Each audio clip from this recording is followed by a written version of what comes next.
स्वागत है आपका सदाबहार कहानियां चैनल पर। क्या कभी ऐसा हो सकता है कि एक छोटी सी घटना किसी इंसान की पूरी जिंदगी बदल दे? क्या कभी हमारा अहम और लालच हमें ऐसी राह पर ले जाता है जहां से वापस लौटना ही सबसे बड़ी सीख बन जाता है? आज की कहानी भी कुछ ऐसी ही है। ये कहानी है मुंशी प्रेमचंद द्वारा लिखी गई आत्माराम की। एक ऐसे व्यक्ति की कहानी जो अपने स्वभाव और व्यवहार के कारण लोगों के बीच जाना जाता है, लेकिन एक दिन घटती है ऐसी घटना जो उसके अंदर के इंसान को जगाती है और उसे एक नई समझ देती है। तो आइए सुनते हैं मुंशी प्रेमचंद की दिलचस्प और सीख देने वाली कहानी आत्माराम, और जानते हैं कि कैसे एक साधारण सी घटना एक इंसान को उसकी असली पहचान से मिलाती है। कहानी शुरू करते हैं। बेदों ग्राम में महादेव सोनार एक सुविख्यात आदमी था। वो अपने सायबान में प्रातः से संध्या तक अंगीठी के सामने बैठा हुआ खटखट किया करता था।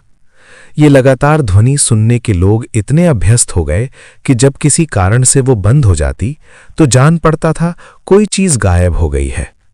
वो नित्य प्रति एक बार प्रातःकाल अपने तोते का पिंजड़ा लिए कोई भजन गाता हुआ तालाब की ओर जाता था। उस धुंधले प्रकाश में उसका जर्जर शरीर, पोपला मुंह और झुकी हुई कमर देखकर किसी अपरिचित मनुष्य को उसके पिशाच होने का भ्रम हो सकता था। ज्यों ही लोगों के कानों में आवाज आती, सत गुरुदत्त शिवदत्त दाता, लोग समझ जाते कि भोर हो गया। महादेव का पारिवारिक जीवन सुखमय न था। उसके 3 पुत्र थे, 3 बहुएं थीं, दर्जनों नाती पोते थे, लेकिन उसके बोझ को हल्का करने वाला कोई न था। लड़के कहते, जब तक दादा जीते हैं हम जीवन का आनंद भोग लें, फिर तो ढोल गले पड़ेगा ही। बेचारे महादेव को कभी कभी निराहार ही रहना पड़ता। भोजन के समय उसके घर में साम्यवाद का ऐसा गगनभेदी निर्घोष होता कि वो भूखा ही उठाता और नारियल का हुक्का पीता हुआ सो जाता। उसका व्यावसायिक जीवन और भी अशांतिकारक था। यद्यपि वो अपने काम में निपुण था, उसकी खटाई औरों से कहीं ज्यादा शुद्धिकारक और उसकी रासायनिक क्रियाएं कहीं ज्यादा कष्ट साध्य थी, तथापि उसे आए दिन शक्की और धैर्यशून्य प्राणियों के अपशब्द सुनने पड़ते थे। पर महादेव अविचलित गंभीर से सिर झुकाए सब कुछ सुना करता। ज्यों ही ये कलह शांत होता, वो अपने तोते की ओर देखकर पुकार उठता, सत गुरुदत्त शिवदत्त दाता। इस मंत्र के जपते ही उसके चित्त को पूर्ण शांति प्राप्त हो जाती थी। एक दिन संयोगवश किसी लड़के ने पिंजड़े का द्वार खोल लिया। तोता उड़ गया। महादेव ने सिर उठाकर ज्यों पिंजड़े की ओर देखा तो उसका कलेजा सन से हो गया। तोता कहाँ गया? उसने फिर पिंजड़े को देखा। तोता गायब था। महादेव घबरा कर उठा और इधर उधर खपरेलों पर निगाह दौड़ाने लगा। उसे संसार में कोई वस्तु अगर प्यारी थी तो वो यही तोता। लड़के बालों, नाती पोतों से उसका जी भर गया था।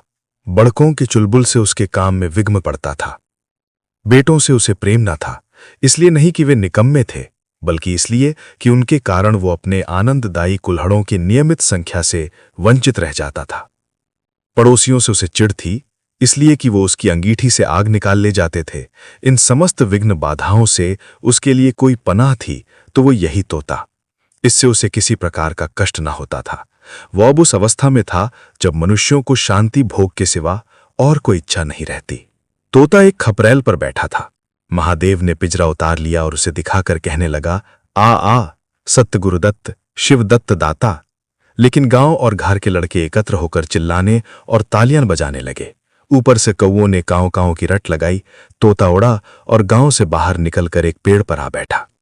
महादेव खाली पिंजरा लिए उसके पीछे दौड़ा सो दौड़ा।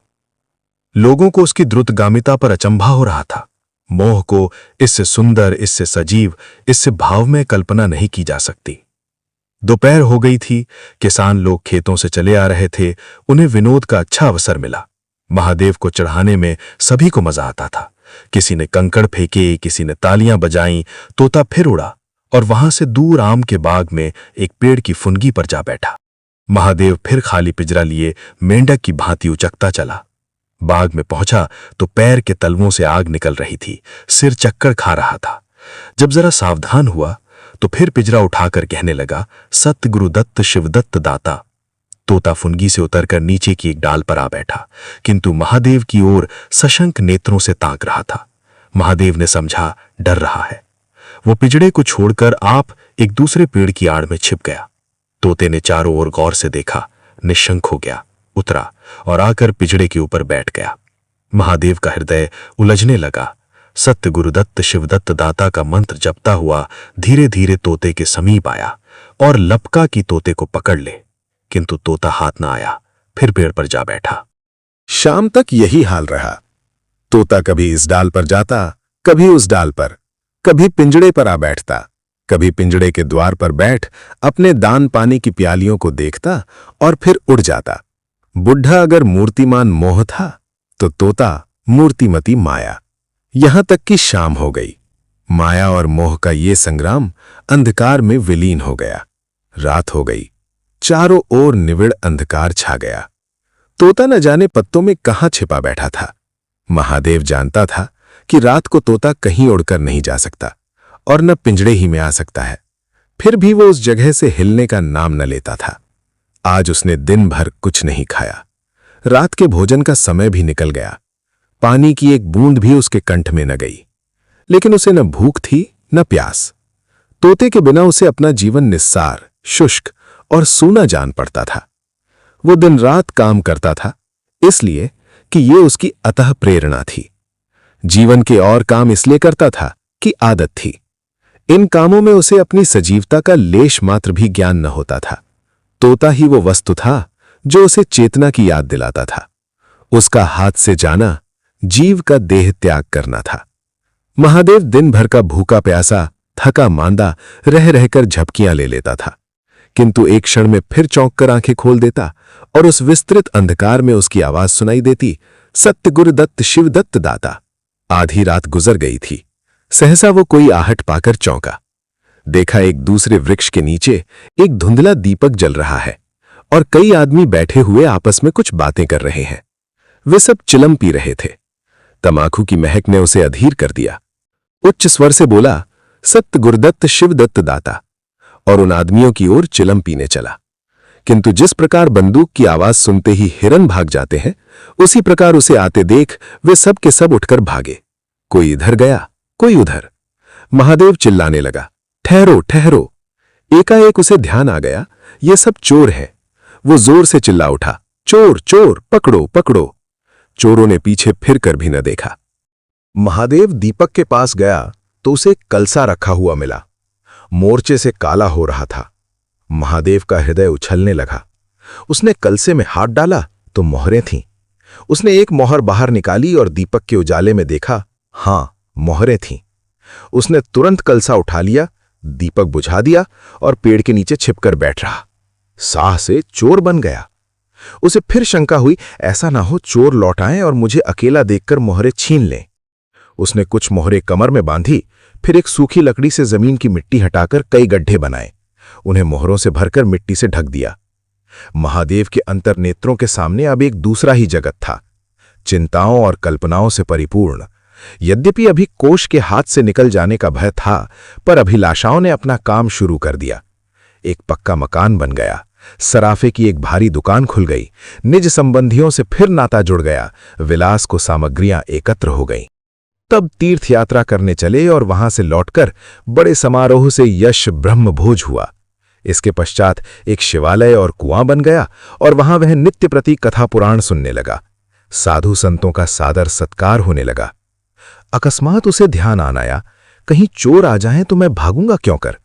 उसने परीक्षा करने के लिए कलसा उठाया और 200 पग तक बेतहाशा भागा हुआ चला गया।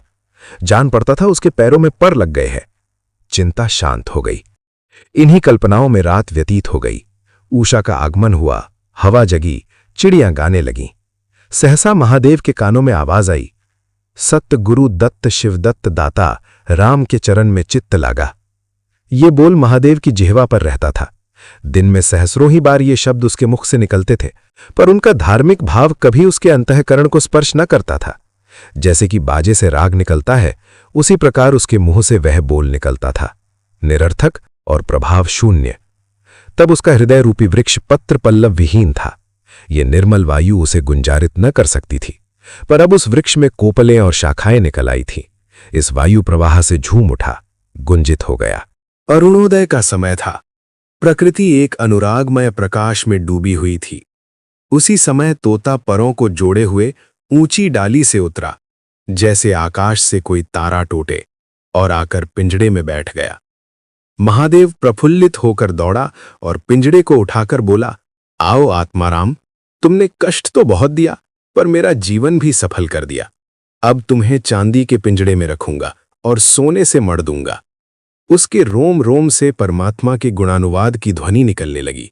प्रभु, तुम कितने दयावान हो, ये तुम्हारा असीम वात्सल्य है, नहीं तो मुझ जैसा पापी पतित प्राणी कब इस कृपा के योग्य था। इन पवित्र भावों से उसकी आत्मा विह्वल हो गई। वो अनुरक्त होकर कह उठा, सत्य गुर दत्त शिव दत्त दाता, राम के चरण में चित्त लागा।